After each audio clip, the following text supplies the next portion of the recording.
Assalamualaikum warahmatullahi wabarakatuh. Sampurasun, Rahayu Sagung Dumadi. Salam sejahtera untuk kita semua dan salam damai untuk seluruh alam. Panaitan adalah sebuah pulau yang berada di sebelah barat Selat Sunda dan masih termasuk sebagai kawasan yang dilindungi dan dikelola oleh Taman Nasional Ujung Kulon atau TNUK. Keeksotisan pulau ini memang tidak perlu diragukan lagi. Saking eksotisnya, ada yang menyebut bak kepingan surga yang mengambang di atas hamparan samudra. Pulau seluas sekitar 17.000 hektar ini menyimpan banyak potensi wisata yang mempesona.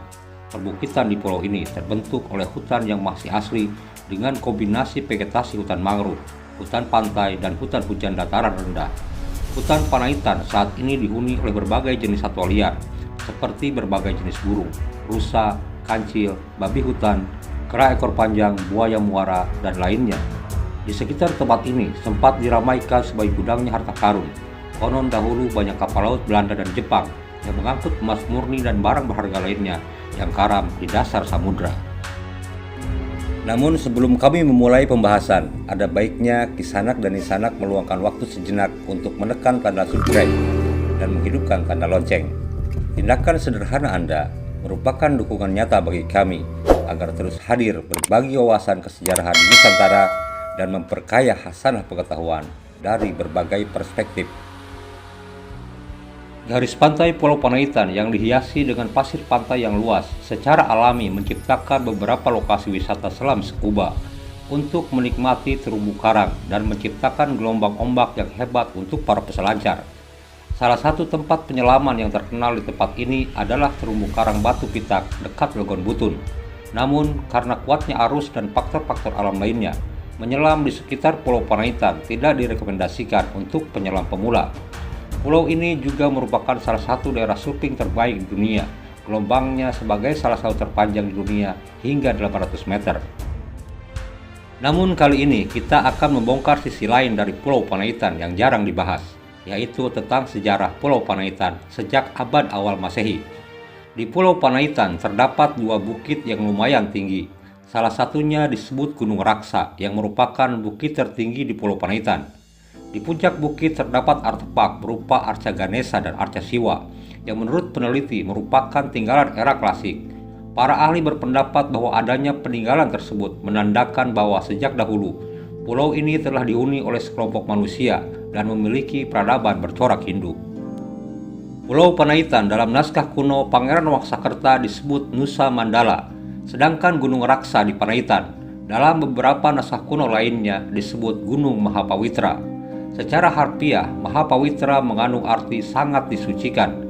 Tanda kesucian itu dibuktikan dengan adanya arca Ganesha dan arca Siwa tersebut. Perlu diketahui, Gunung Pawitra adalah sebutan sakral untuk gunung penanggungan di Jawa Timur, dan luar biasanya, justru ada yang lebih disakralkan lagi di ujung barat Pulau Jawa, yaitu Gunung Mahapawitra di Pulau Panaitan. Menurut keterangan Bujangga Manik, sewaktu ia sedang berada di puncak Gunung Papandayan, dari situ Sang Ameng Layaran, atau nama lain Bujangga Manik, memperhatikan pada tempat yang jauh sambil menyusun nama-nama gunung yang terlihat. Bujangga Manik mencatat pada baris 1260 sampai 1262, itu tanah Gunung Raksa, Gunung Sri Mahapawitra, Tenggerana, Panahitan. Itulah Gunung Raksa, Gunung Sri Mahapawitra, tiangnya Panaitan. Dari keterangan itu sangat jelas bahwa Gunung Mahapawitra adalah nama lain dari Gunung Raksa. Raksa artinya melindungi. Gunung ini menjadi pelindung Panaitan. Pulau Panaitan ini yang menghubungkan Banten dan Sumatera Selatan. Arca di Panaitan ini memiliki ciri yang tidak sama dengan arca lain yang pernah ditemukan di Jawa Tengah dan Jawa Timur. Dalam naskah Sang Hyang Sasana Mahaguru, arca Ganesha ini disebut Batara Gana, yang melambangkan sebagai dewa pemberi perlindungan. Sebab daun lontar yang dijadikan sarana menulis dalam naskah Sang Hyang Sasana Mahaguru itu konon merupakan pemberian dari Batara Gana. Bukti tertulis tentang Panaitan pun ditemukan pada naskah Sunda kuno, Carita Raden Jayakeling, Keropak 407, dan Tutur Buana, Keropak 620. Pada Keropak 407 disebutkan Panaitan sebagai kebuyutan. Di awal tulisannya, penulis menyatakan kepada pembaca bahwa tulisan karyanya bukan tambuh laku atau asal tulis, tapi hasil kerja keras mencari ilmu, bertanya ke sana kemari. Salah satu tempat yang didatanginya adalah Pulau Panaitan, sebagaimana tertulis dalam teksnya. Panaitan esi pikabuyutan, susuhunan hujung kulon, aking bagawat sanggasri, benanging nanya tilulawe, tinuseda ti patala, benanging nyiar ti jampang, benanging ti pulasari, benanging ti jakah barat. Memperhatikan teks tersebut, diyakini Keropak 407 dibuat di wilayah Pandeglang, Banten. Begitu pula bila melihat teks dalam Tutur Buana, Keropak 460. Di bagian teks awal diceritakan proses diciptakannya alam dunia oleh Haro. Hal yang paling menarik, ada 3 tempat yang dianggap bagian dari alam dunia, yaitu Ujung Kulon, Panaitan, dan Bukit Langlayang. Ujung Kulon dianggap sebagai kepalanya dunia, Panaitan rambutnya alam dunia, Bukit Langlayang alisnya dunia, dan keseluruhannya merupakan wajah dari alam dunia. Huluna buana inyana hujung kulon, bukna inyana panahitan, halisna buana inyana bukit langlayang. Mengenai Panaitan ini, Anwas Adiwilaga menduga Rajatapura, ibu kota Salakanegara, berada di Pulau Panaitan, karena di pulau ini ditemukan patung Ganesha dan patung Siwa dengan tanda bulan sabit atau Arda Chandra di dahinya. Lebih lanjut, Anwas Adiwilaga mengemukakan pendapatnya bahwa Pulau Panaitan pada kira-kira tahun 130 Masehi pernah berdiri satu kerajaan yang merupakan kerajaan tertua di Pulau Jawa bagian barat. Kerajaan ini bernama Salakanegara atau Negeri Perak dengan pusatnya di kota Rajatapura yang terletak di pesisir barat Pandeglang. Raja pertamanya bernama Dewa Warman yang kekuasaannya meliputi Kerajaan Nusa Mandala di Pulau Panaitan, Kerajaan Agdenusa di Pulau Krakatau, dan daerah ujung selatan Sumatera. Dengan demikian, seluruh wilayah selat dapat dikuasai Dewa Warman, sehingga ia digelari Aji Raksa Gapura Sagara atau Raja Penguasa Gerbang Lautan. Terkait dengan keberadaan patung Ganesha dan patung Siwa di Gunung Raksa Pulau Panaitan, Waterman memiliki penilaian yang berbeda. Menurutnya, patung-patung itu diperkirakan berasal dari abad ke-14 atau ke-15 Masehi. Sedangkan peneliti lain memberi perkiraan yang berbeda, yaitu sekitar abad ke-7 dan ke-8 Masehi. Perbedaan pendapat itu merupakan sesuatu yang lumrah dalam kajian ilmiah, karena masing-masing memiliki argumentasi dasar yang dapat dipertanggungjawabkan secara ilmiah.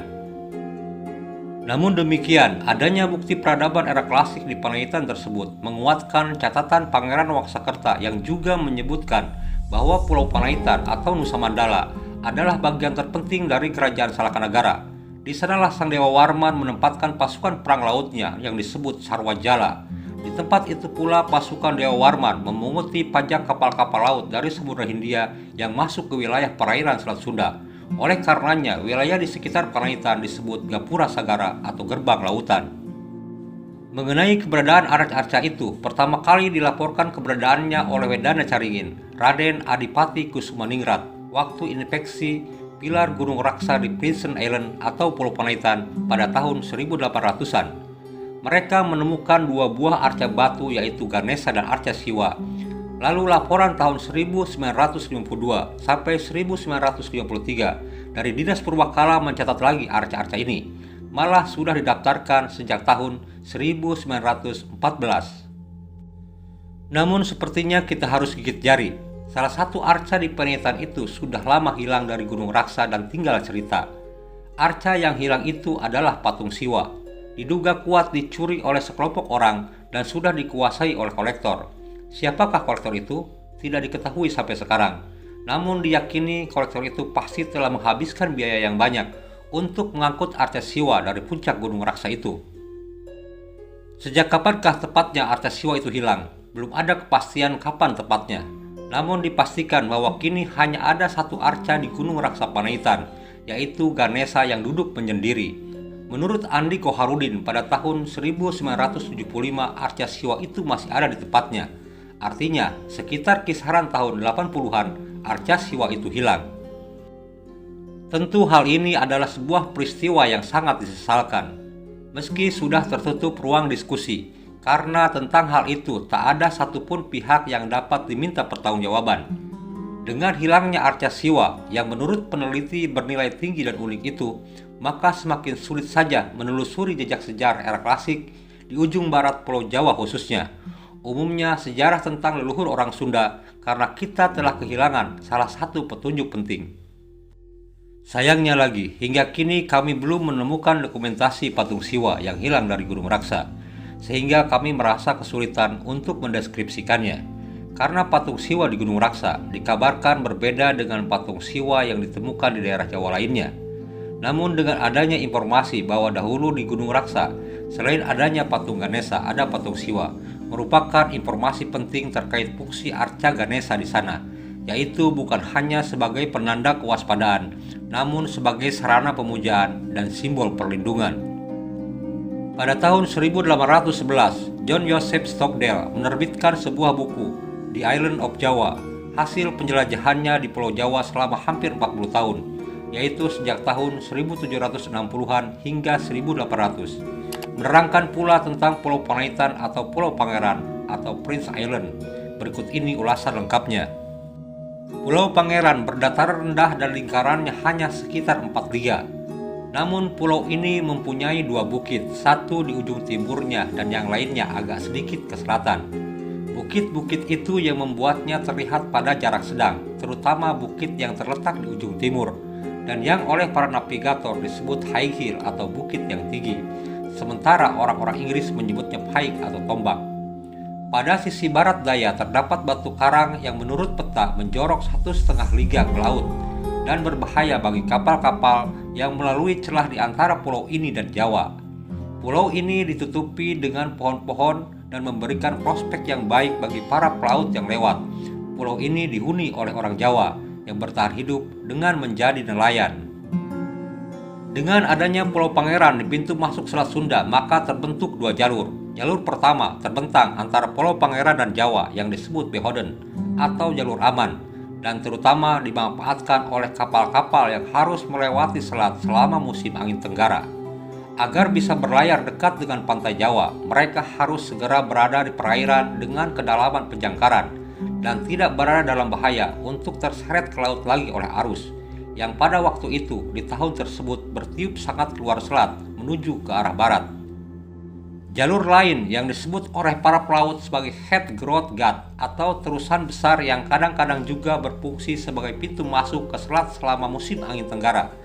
Tetapi untuk melewatinya terdapat kesulitan besar, karena setelah terus berjuang mengatasi angin tenggara, juga harus mengatasi arus yang mungkin terkena dampaknya. Tidak jarang diperlukan 5 atau 6 minggu untuk menempuh jaraknya, yang di musim angin barat seringkali harus berlayar 2 kali lebih lama waktunya. Dari paparan Stockdale tersebut, digambarkan bagaimana potensial dan strategisnya Pulau Panaitan di masa lalu. Sebuah aset yang semestinya benar-benar dirawat dan dijaga, karena tidak hanya menyimpan potensi alam, namun juga menyimpan bukti kesejarahan era klasik. Meski kini hanya tinggal arca Ganesha dalam kesendiriannya di puncak Gunung Raksa.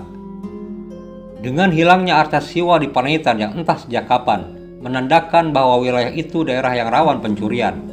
Sekitar tahun 90-an terdengar kabar bahwa di perairan antara Ujung Kulon dan Pulau Panaitan telah terjadi penjarahan harta karun bawah laut, yang salah satunya jenis balokan timah. Namun kabar itu kemudian menjadi sepi dan lenyap dari pengetahuan publik. Kabar tentang banyaknya harta karun di dasar laut perairan Ujung Kulon itu kiranya cukup logis. Hal itu terkait dengan kapal-kapal laut Belanda dan Jepang yang konon mengangkut logam mulia hasil rampasan yang akan dibawa ke negeri mereka. Namun banyak kapal yang karam di dasar samudra ketika melintasi wilayah perairan itu, yang menurut Stockdale jalur yang sangat berbahaya. Keberadaan harta karun tersebut konon berkaitan pula dengan harta rampasan yang dilakukan oleh Jenderal Yamashita, yang bertugas mengumpulkan harta rampasan dari negara jajahan berupa emas murni untuk dibawa ke Jepang. Namun sejak tahun 1943, harta rampasan tak bisa dikirim ke Jepang. Penyebabnya, armada Jepang sudah kalah di lautan. Mereka tak punya lagi cukup kapal perang atau pesawat tempur guna mengawal kapal-kapal emas tersebut ke Jepang. Pesawat tempur sekutu dan kapal selamnya siap mengkaramkan kapal Jepang yang lewat. Itulah barangkali alasan mengapa diceritakan bahwa banyak kapal pembawa emas yang tenggelam di perairan Ujung Kulon, karena selain dihancurkan oleh kapal selam sekutu, juga dipengaruhi oleh ekstrimnya jalur perairan di antara Ujung Kulon dan Pulau Panaitan sebagaimana digambarkan oleh Stockdale. Itulah cerita singkat tentang asal-muasal banyaknya harta karun di ujung kulon, khususnya Panaitan. Namun hingga sekarang berita tentang harta karun tersebut tidak pernah terdengar lagi. Bila hal itu benar adanya, sebaiknya negara segera bersikap untuk menyelamatkan dari tangan-tangan penjara dan pencuri, karena perburuan harta karun, terutama emas yang masita, hingga kini masih berlanjut. Bila benar adanya harta tersebut di dasar laut ujung kulon, setidaknya dapat digunakan untuk kepentingan yang lebih besar lagi, yaitu untuk mensejahterakan kehidupan masyarakat sekitar ujung kulon khususnya, dan Pandeglang umumnya, yang masih tertinggal dalam pembangunan dan infrastruktur. Kiranya demikian sekelumit sejarah tentang Pulau Panaitan di ujung kulon. Semoga tayangan ini bermanfaat dan menambah wawasan Anda semua. Terima kasih sudah menyaksikan tayangan ini, dan sampai jumpa.